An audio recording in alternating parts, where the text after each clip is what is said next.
Cinquième, sixième, septième, huitième commandement, il s'énonce ainsi, tu ne mentiras pas. Tu ne feras pas de faux témoignages, on dit aussi. Il est dans la suite logique, n'est-ce pas, des précédents. On pourrait penser que les commandements ont été énoncés ainsi, on ne sait pas trop dans quel ordre. Il y a un ordre, et on l'a vu, le cinquième commandement, défendait d'atteindre à la vie personnelle, le sixième à la vie de l'espèce, la propagation de l'espèce. Le septième commandement défendait d'atteindre à tout ce qui permet d'entretenir la vie personnelle, tu ne voleras pas.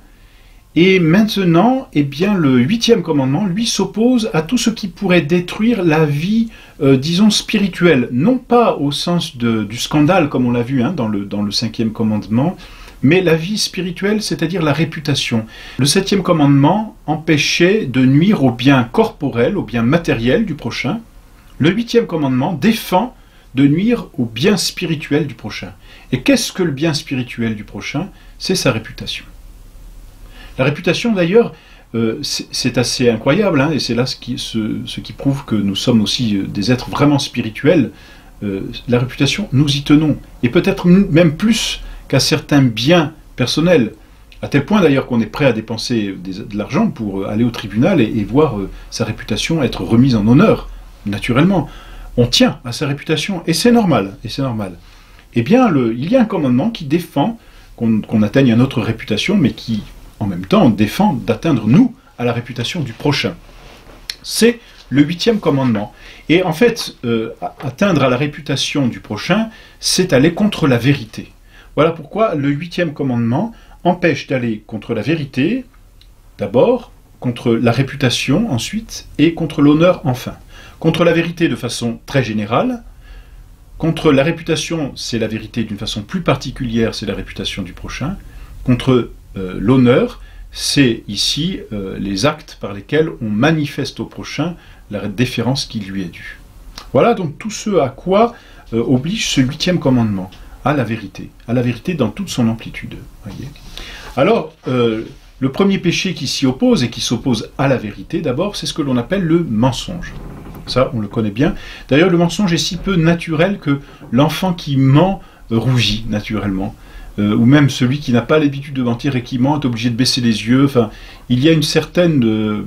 la conscience est là qui lui dit « c'est pas bien ». Et oui, c'est naturel, et on est dans les 10 commandements, dans la loi naturelle. Alors le mensonge, qu'est-ce que c'est? C'est un signe. Que ce soit une parole ou autre chose qu'une parole, c'est tout signe, pas forcément une parole, c'est tout signe que l'on fait... par lequel on fait entendre le contraire de ce que l'on pense avec l'intention de tromper.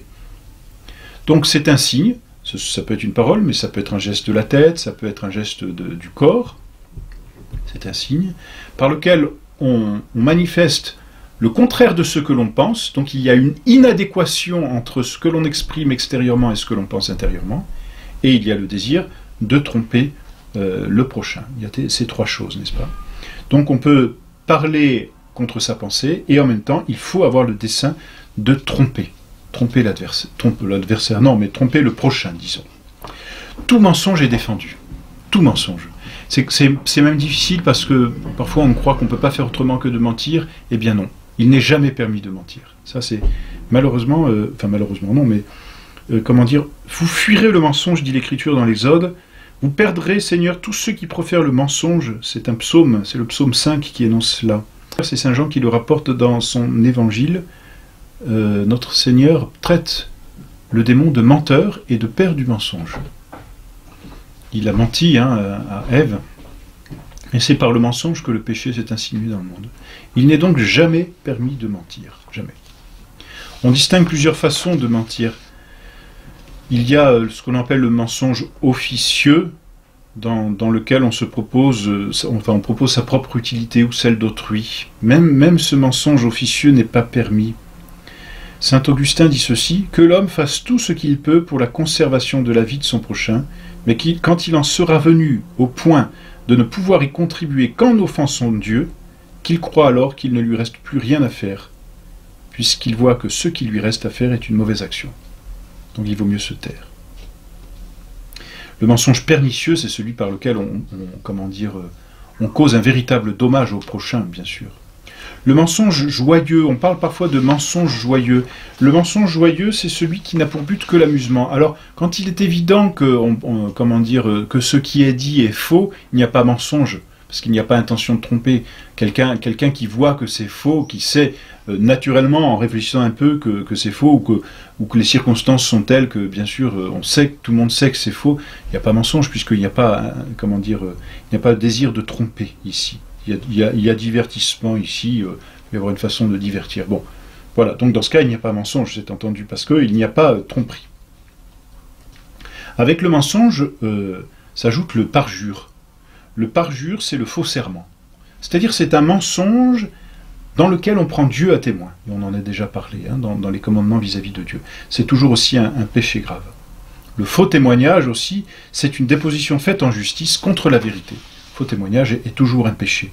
C'est un péché grave contre la vérité, contre la religion, bien sûr, mais contre la charité, contre la justice vis-à-vis du prochain, c'est évident. Il y a aussi une autre façon de mentir, c'est de paraître tel que l'on n'est pas. C'est ce qu'on appelle l'hypocrisie. Vous voyez les faux dévots qui ont été si bien dépeints par Molière. Le Tartuffe, tout simplement. On affecte des apparences de vertu que l'on n'a pas. Tout ça pour s'attirer l'estime des hommes. C'était assez courant dans la société, au seul reste, vous me direz, chaque fois que l'on veut obtenir un poste, n'est-ce pas, on essaie de bien se faire voir, et il peut souvent y avoir une forme d'hypocrisie. À cette hypocrisie, souvent s'ajoute la flatterie aussi, mais dans le mauvais sens. Hein. La vraie flatterie, c'est une louange fausse, ou une louange exagérée, c'est-à-dire une louange qui va contre la vérité. Elle blesse la vérité et elle nourrit l'orgueil. Donc elle peut être cause de péché envers celui que l'on flatte. Donc c'est un péché aussi qui va contre le bien du prochain, qui va contre même sa réputation d'une certaine façon. Voilà. Alors aussi, il y a, dans le même ordre d'idées, avec l'hypocrisie, la jactance, c'est-à-dire s'attribuer, c'est des mensonges par lesquels on s'attribue des choses que l'on n'a pas. Donc ici par parole. L'hypocrisie c'est plutôt par acte, la jactance c'est plutôt par parole. On exagère les biens que l'on a, ou on ment sur les biens que l'on a, et bon, qu'en vérité on n'a pas. Vous voyez, jactance. Bon. Une autre façon de pécher contre la vérité, c'est ce que l'on appelle aussi l'indiscrétion. La manifestation d'une vérité qui est l'objet d'un secret. Ne pas tenir son secret. Il y a des secrets naturels, il y a des secrets qui sont promis, c'est-à-dire que l'on promet à la personne après avoir entendu ce qu'elle nous a dit, puis il y a des secrets qui sont commis, c'est-à-dire qui font soit partie du métier, comme le secret du confesseur, comme le secret du médecin, le secret professionnel, ou le secret que l'on nous demande de garder avant de nous délivrer la chose. Donc ce qu'on appelle un secret commis. Il y a toujours un péché à aller à l'encontre de ces secrets, c'est-à-dire à révéler à autrui les secrets. Bon. Voilà comment on peut pécher tout simplement contre la vérité. Beaucoup de choses, n'est-ce pas, en vérité. Et puis ensuite, on peut pécher d'une façon plus particulière en s'opposant à la vérité du prochain, c'est-à-dire en péchant contre la réputation d'autrui. Ici, la réputation, c'est, la réputation, c'est la bonne opinion que le public a d'une personne. Voilà, la bonne opinion. Et par nature, toute personne cherche à entretenir sa bonne opinion. Eh bien, aller contre la bonne opinion de quelqu'un, c'est péché. On ne supporterait pas que quelqu'un aille contre la bonne opinion que l'on peut avoir de nous. Eh bien, de la même façon, il est pécamineux et il est grave même de nuire à la bonne réputation, à la bonne opinion que l'on peut et que l'on doit avoir du prochain. La première façon de pécher contre la bonne opinion, c'est par la détractation, c'est-à-dire la diffamation injuste du prochain. Cette diffamation s'exprime d'abord par la calomnie. Et la calomnie est quelque chose d'absolument grave, c'est un péché grave. Pourquoi ? Parce qu'elle consiste à imputer au prochain des fautes, ou des vices, ou des défauts qu'il n'a pas. C'est donc un mensonge. Voyez ? C'est un mensonge qui détracte le prochain, c'est-à-dire qui nuit directement à sa réputation, qui vient la détruire, sans raison, sans cause. C'est un péché grave. Calomnie, donc c'est mentir sur les défauts du prochain. On pourrait traiter de quelqu'un de voleur. Je le connais bien, c'est un voleur. Et c'est un mensonge, parce qu'on sait que c'est pas un voleur, mais par exemple, on ne veut pas qu'il obtienne tel poste, on ne veut pas qu'il fasse telle chose, alors on n'hésite pas à dire un mal faux, calomnie. Calomnie, c'est donc un péché mortel. Et parce que c'est un péché grave et un péché contre la vérité, il y a devoir pour celui qui a calomnié de réparer l'injustice. C'est une injustice. Hein, de la même façon que l'on prive quelqu'un d'un bien et qu'il faut le lui rendre, de la même façon, lorsque l'on prive quelqu'un de sa réputation, il faut tout faire pour la lui rendre. On connaît cet exemple, comment dire, de Saint Philippe Néri. Alors c'était plutôt à propos de la médisance que de la calomnie et de tout ce qui est jactance, mais Saint Philippe Néri demande à une femme qui s'accuse régulièrement de calomnie, mais plutôt de médisance, comme pénitence, il lui dit: vous prendrez un oreiller à plumes, vous l'éventrerez, et puis vous répandrez les plumes tout au dehors. Cette femme, elle se réjouit, c'est une pénitence qui lui paraît douce. Et lorsque, un peu plus tard, elle se confesse à nouveau de ses péchés, le saint lui dit: maintenant vous irez de par la ville reprendre toutes les plumes que vous avez volées, que vous avez, répandues. Et elle lui dit: c'est impossible. Et Saint Philippe lui dit: eh bien, voyez que lorsque vous pratiquez la médisance ou la calomnie, ensuite elle se répand d'une façon telle que réparer une calomnie, c'est quelque chose de difficile, très difficile, sinon même impossible. Donc là, soyons très prudents dans les paroles, n'est-ce pas?